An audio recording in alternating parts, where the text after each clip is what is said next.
Hello everyone and welcome to Nihonten Productions. Welcome to a new Dead Meat reactions for the kill count for Winnie the Pooh, Blood and Moon.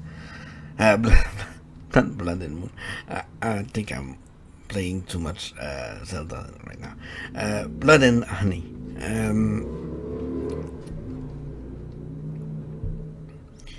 And yeah, I've already seen Decker Shadow's covering of this movie.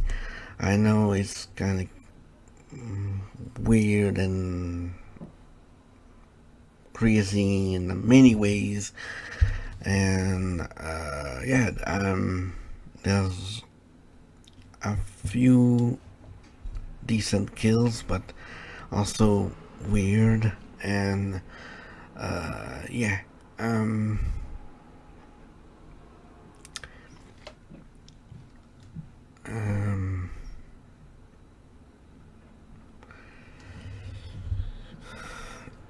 the concept is quite let's say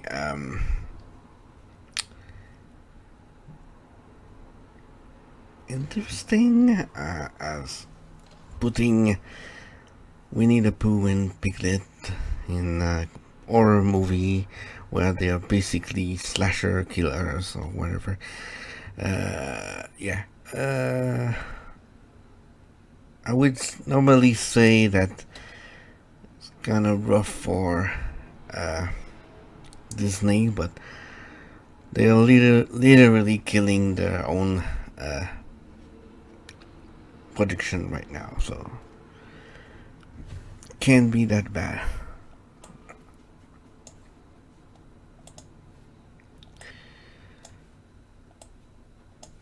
So I won't waste too much time and start the reaction right now in 3, 2, 1, go. Hey everybody, we here at Dead Meat want to voice our full support for the WGA and SAG-AFTRA strikes, because without writers and actors, we wouldn't have all the movies that we love to talk about. James and I both came from working class union homes, so we know that when rights aren't given, they have to be fought for. We spoke to a SAG representative to clarify how we should proceed while supporting them. They said to fulfill any previously agreed to sponsorship contracts, so that means that we're going to stick to the original kill count schedule through the end of August. After that, and immediately on the podcast, we're not going to be covering anything made by AMPTP Studios until the strike ends out of solidarity. We're still going to be putting out stuff, but it's going to be not struck work such as indie movies, foreign films, and possibly other kinds of media. You can find more information about all of this from the links in the video description, and if anything changes, we'll let you know. In the meantime, support the strikes and be good people. Do that. It's important. Welcome to the Kill Count, where we tally up the victims in all our favorite horror movies. I'm James A. Janice, and today we're looking at Winnie the Pooh, Blood and Honey. Yes, that's right, Winnie the Pooh, the bear. This is a horror movie of him. Most people know Winnie the Pooh, the pantsless honey fiend, from the Disney adaptation, which includes a bunch of animated films, including a crap ton direct-to-video, a handful of television series, some video games, and of course, a children's music album by Kenny Loggins? Wait, what? Point is, everyone knows that big ol' Pooh. Thing is, Disney didn't create that big ol' Pooh. They licensed the character in 1961 from the estate of A.A. Milne, the English author who did in fact make that Pooh. Pooh first appeared in Milne's 1926 book, illustrated by Ernest Shepard. In 2022, that book fell into the public domain, meaning anyone could create their own adaptation. It couldn't be a riff on Disney's version, since that's still under copyright, but an original interpretation that maybe skates just legally close to Disney's version? Fuck it, fam, do it up! That's how we got this horror movie, written and directed by Rhys Frake Waterfield. This dude's a British filmmaker who's made a bunch of no-budget horror flicks in a short span of time, none of which I've seen before, and I probably won't be watching them after this. Listen, y'all know I love bad horror movies, but only when they're sincere. There's something about unpolished filmmakers earnestly trying to make a movie only for their efforts to come up short. This is not that. This is a cheap attempt to capitalize on a well-known name. It's an empty bag hung from a recognizable hook. It's a low-effort money grab. It's clickbait horror. Still, and I always want to say this, I will give respect to the filmmakers for successfully making a movie on a micro budget. This is way more of a movie than I've ever made. And hey, you might like it. But I didn't. It's got awful lighting, questionable acting, pointless scenes, and a nonsensical screenplay, which I could maybe excuse if it were fun to watch. It's intended to be fun. Well, it's not. Aside from maybe one or two humorous nods, the use of Pooh and Piglet as the movie's monsters is completely wasted. They shamble around like any average horror killer, joylessly murdering a bunch of screaming attractive women. It's not a love. They could have done a lot with the characters, self-aware and sappy like the banana. They are basically just the type of horror movie slasher that makes people monster, like I said. All it's got going for it is a handful of decent kills. It could literally be anything, and it will do the same thing. Shit. Hold on, I forgot something. One second. Oh, I'm sorry I'm late, everybody. Now then, it's time for me to tell you the tale of the data brokers versus today's sponsor, Incogni. Once upon a time, there was a man known far and wide as the Count of Kills. He was a man of mystery and intrigue. But then, one fateful day, he learned he had a problem. Turns out his name and personal details were on a list being sold by data brokers. Whew, I know, scary, right? And not long after, a stranger had found his home address and phone number. He knew something important though. Brokers had to take his information off their lists if he requested it. The only problem was, there were so many lists. How could he possibly find them all? And when would he have the time to contact them? After all, he was booked solid with kills to count. And in the meantime, he was only ending up on more lists. Even his family was getting calls from strangers with requests for kills for him to count. Seriously. Luckily for him, he found powerful allies. Incogni! All he had to do was sign up for their service and give them permission to take him off broker lists. Then bam, they went to work. And from the dashboard, he was able to see every list they found his information on and track the status of its removal. That's right, Ditto. Soon, the Count of Kills could be a man of mystery once again. Was it really a date? You know what, kids? That Count, he was me. Mr. James, how can we use Incogni? Oh, that's easy. You can sign up for Incogni by going to incogni.com/deadmeat and using promo code deadmeat to get 60% off. That's incogni.com/deadmeat and use code deadmeat, or click the link below to take your personal data off the market. All right, let's do this bullshit. The movie begins with an animated intro, like Leprechaun Back to the Hood. Remember that? A way too talented narrator tells us that a young boy named Christopher Robin once came across some creatures in 100 Acre Wood. Crossbreeds, who some would describe as abominations. The gang's all here. Owl, Rabbit, Eeyore, Piglet, and Pooh Bear Winnie the Pooh Bear. Too bad the actual movie only features 2 of them. Eventually, Christopher left for college, and the crossbreeds got hungry and ate Eeyore, turning them into Rick and Morty characters. They swore vengeance on humans in general, and Christopher Robin in particular. Oh, and they also swore never to talk, because this movie can't afford masks with mouths that move. 5 years later, Christopher's back to the woods with his fiancée, wife? He refers to her as both. Whatever, it doesn't matter. He takes her to his childhood hang, which has a bunch of honey pots and a grave for Eeyore. With his tail pinned to it? Okay, that's pretty good. Mary doesn't believe in his childhood stories about the crossbreeds, but you best start believing in crossbreeds, Mary, because here is one. They hide from the unseen Killer Kid's character until the movie Hereditary's into night. That's when they try to creep away, only for Mary to get... Oh, Piglet! Piglet kills Mary by strangling her with a chain until her neck breaks. Why is her eye so wide open all of a sudden? Hell of a death face there, Mare.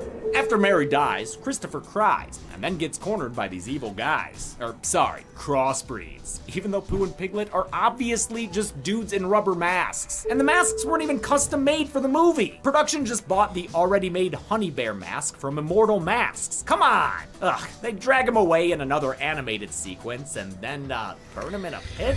Except not really, as we'll see later. Nah, I ain't even gonna do it for this one. Main girl Maria is wondering how she wound up in this movie. I'm not really sure how to explain it. Yeah, me neither. She's living in fear because of a recent stalking incident, so to heal, she and her friends take a trip to a secluded cabin in the woods. It's 100 Acre Wood, of course, and the location is one of the best parts of the movie. This is Ashdown Forest in East Sussex, the actual forest that served as inspiration for 100 Acre Wood. A.A. Milne lived nearby and would go for walks there with his son Christopher Robin. It's really cool that they shot the movie there. I appreciate the effort of them filming in the real-life 100 Acre Wood. The cabin the girls are staying at is also a great location. So, good job, movie. You have good locations. Let's see, who did locations? They have to do something, right? Okay, Right? the writer and director.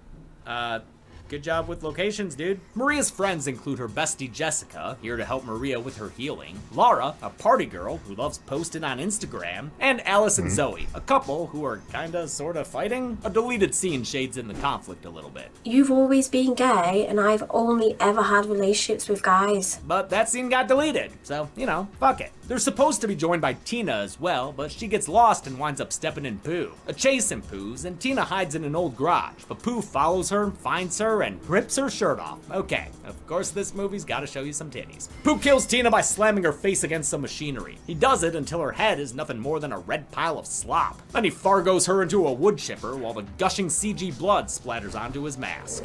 Maria tells her friends about the stalking incident she had. Something like using a pair of tits to attract, even though not really, how should I say, kind of have to watch the movie to know that there's any nudity in there, so.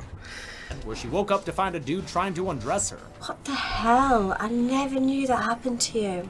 Yeah, why would you, Zoe? She's telling you for the first time. Anyway, this backstory's pretty fucking useless. Moving on! Apparently the power to Pooh's place is provided by Piglet's perpetual pedaling. Gotta keep the lights on if you want to keep a prisoner. Which is what they're doing with Chrissy Robs, despite that drawing of him burning in the intro. Bump that idea. Now he's tied up. It's great. And quick, get more slobber on that mask. Oh, Pooh Bear, do you even realize how dumb you look? Because it's pretty dumb, dude. Okay, yeah, I guess you know. Seems like the crew knew too, and often laughed about how Pooh looked on set.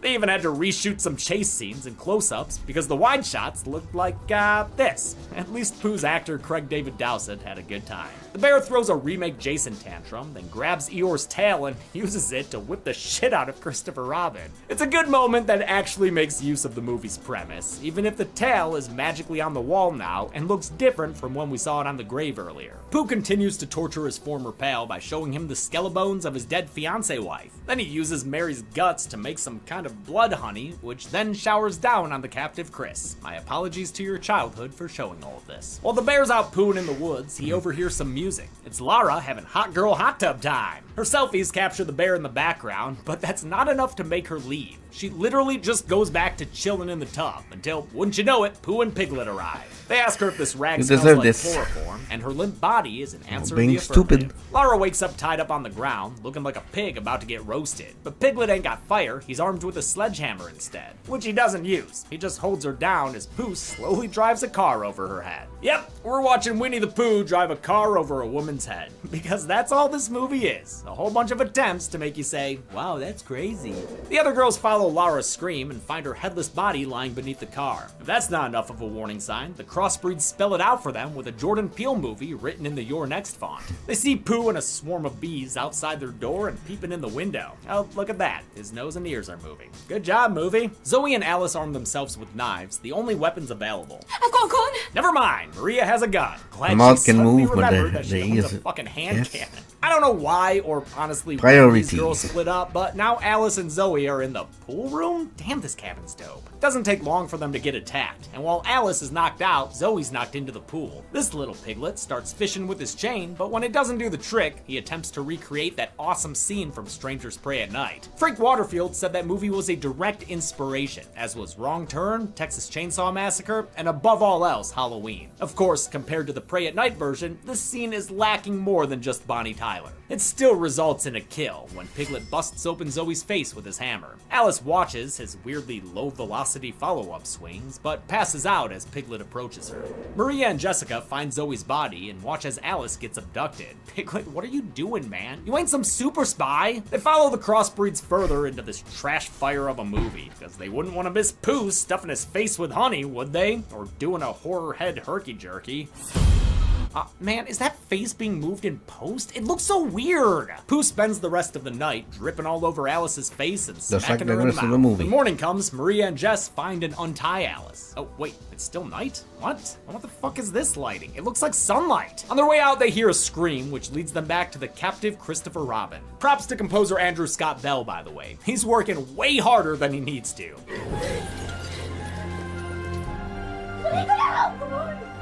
Come on, stop now!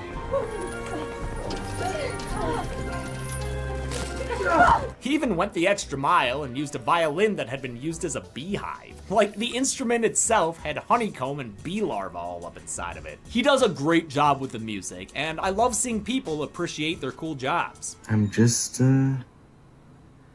sitting here thinking how fortunate I am that I get to do this for a living. The ladies also find and free a character named Charlene. She was ever so briefly in an earlier scene that otherwise served no purpose. She had her husband with her, but even though a bunch of wikis say that she mentions he was killed, I could not hear her say anything of the sort. It actually infuriated me trying to find that dialogue during an editing live stream. I don't know what the fuck she's saying.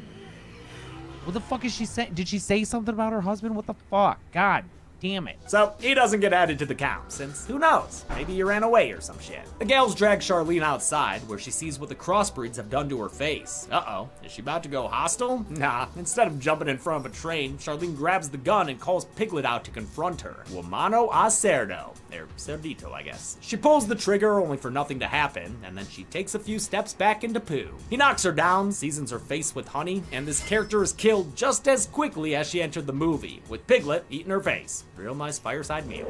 Maria and Jessica flee, with Pooh following, while Alice stays behind and knocks down Piglet with his hammer. She somehow manages to tie him up and gets revenge for her girlfriend Zoe by killing Piglet with a couple of hammer swings to the head. Her victory is short-lived, however, as Pooh returns to kill her with a brutal and slowly delivered machete stab through the mouth. It's a little bit Jason and a little bit Michael, since her body's left pinned to the pole. Good stuff. Zoe was played by Amber Doyle Thorne, who did a lot of the movie's promo circuit. I get it, she seems sweet and enthusiastic, and had been in another movie made by the same people called Return of Krampus. In fact, a lot of this cast had been in previous films Frake Waterfield produced, like Pterodactyl, Curse of Bloody Mary, and a bunch of other movies I'll probably never watch. Now we're back to Maria and Jess again, because wait, what happened to Christopher Robin? Didn't they find him like 10 minutes ago? Whatever, the girls wind up on a road where they're found by some dudes on loan from a Rob Zombie film. The blokes see Pooh Bear and take it upon themselves to extinguish this endangered species with a crowbar. It doesn't work. You're tough. I'll give you that. They wail on the bear with their bats, bars, and bottles in a scene meant to be like the mob attack in Halloween Kills. Similar to that beatdown, this bludgeoning doesn't deter the killer, as they give a bloody Arthur fist clench. Pooh brings his hand down across Colt's face, bitch slapping him to death, though he waits to die until he can get to the truck and traumatize Maria and Jess. Pooh's next victim is Tucker, who loses his hand to a judo chop and his head to a big ol' sized Pooh boot that crushes it against the ground, then stamps it out like a cigarette? Holy fuck. Holy fuck! Yeah, that's what I said. Pooh makes quick work of Logan, slitting his throat open with a machete swipe. The final dude, John, attempts to run away, but I guess Pooh Bear can control that swarm of bees, and it looks like they kill him. Kinda. I mean, it doesn't look good. Maria finally decides that it's a good time to drive away / run over some random Pooh power with the car. that But the Pooh ends up in the back never of the truck, used, then on the never roof in a direct homage to after Michael that Myers in Halloween 4. Maria gets the Pooh off her windshield by slamming the brakes. A blackout occurs, and afterwards, she watches as Pooh drags Jess from the car. She's killed with the lamest decapitation I've ever seen. She's just dragged away, and then he's holding her crappy-looking head up. At least there's a decent shot of him carrying it, and I like when he chucks it at the windshield, so I'll call this a net neutral kill. Pooh drags Maria from the car and prepares to murder her by headbutt. Won't be the one That's when for Christopher Robin from finally re-enters Dog the Soldiers. movie and slams another vehicle into his former childhood friend. Pooh is crushed between fenders, while Christopher and Maria are left banged up and bruised. They try to limp away as Pooh Bear lurches back to life, pushing away a car to continue his pursuit. Oh wow, an explosion! Didn't expect that on this budget. And actually, that explosion wasn't in the original ending. Blood and Honey was originally shot in just 8 days with $100,000 for its budget. Things changed when production stills started to go viral. The distributors apparently gave the production company more money because obviously the film had gone viral, so they were like, right, maybe we should make this a little bit better. Thanks to internet buzz, the filmmakers were given more money and reshoot days on 2 separate occasions. That resulted in this car explosion and a big fire behind Pooh, which Frank Waterfield said was meant to evoke the Michael Myers firefighter fight. Chris tries to talk Pooh down from killing Maria, promising to stay and be his friend. But Pooh's only got 2 words for him, and it ain't suck it. It's oh bother. Yeah, wait, you left? You left. You have him say one thing this whole movie, and it's not oh bother, it's you left? You left. Fuck off. Pooh slits Maria's throat right in front of Chris, proving that she ain't the final girl we thought she was. Well, I guess technically she was the final girl. Does that count? In any case, Christopher Robin runs away as Pooh stabs her dead head like 14 times. And then the movie ends. Yep, that's it. When we're alone and there's nobody home, it's nice to be able to count on some kills. Let's see how many at the numbers. Oh, Jeff. Oh, bother. Hey, yeah, gotta bring it over here. Sorry. There were 13 kills in Winnie the Pooh Blood and Honey, with the victims including 8 women, twice as many as the 4 dudes, with the so-called crossbreed piglet being his own thing. Yeah, I guess we'll make his pie wedge pink, because he's a pig.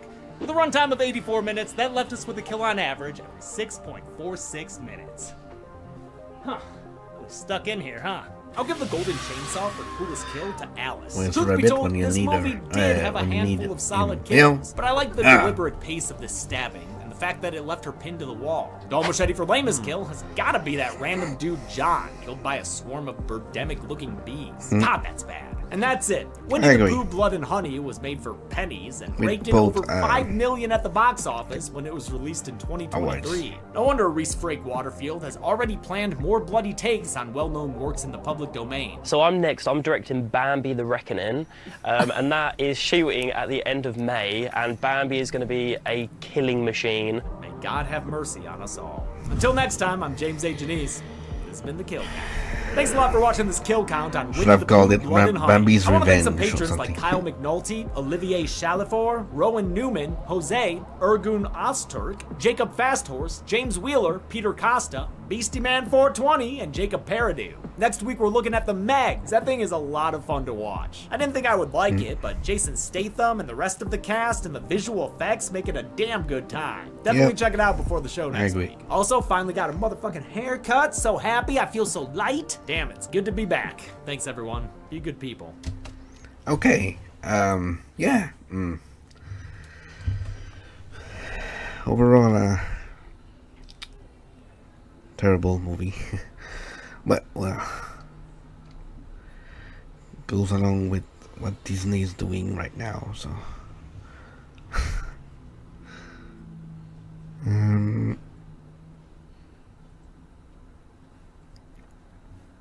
Yeah, a couple of missed opportunities there. They did the tail thing for Hyor, but they won't have Winnie say his catchphrase for some reason. That's great. That's crazy. Anyway, yeah.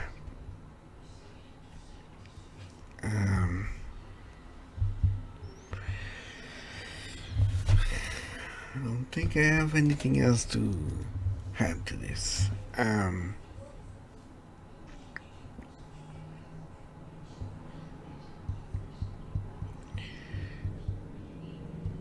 Yeah,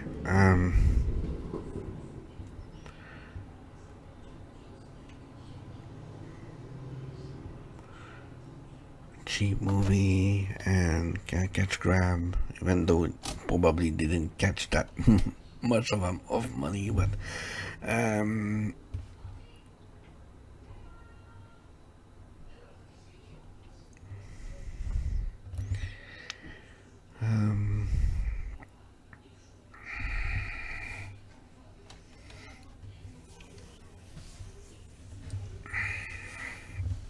yeah, anyway,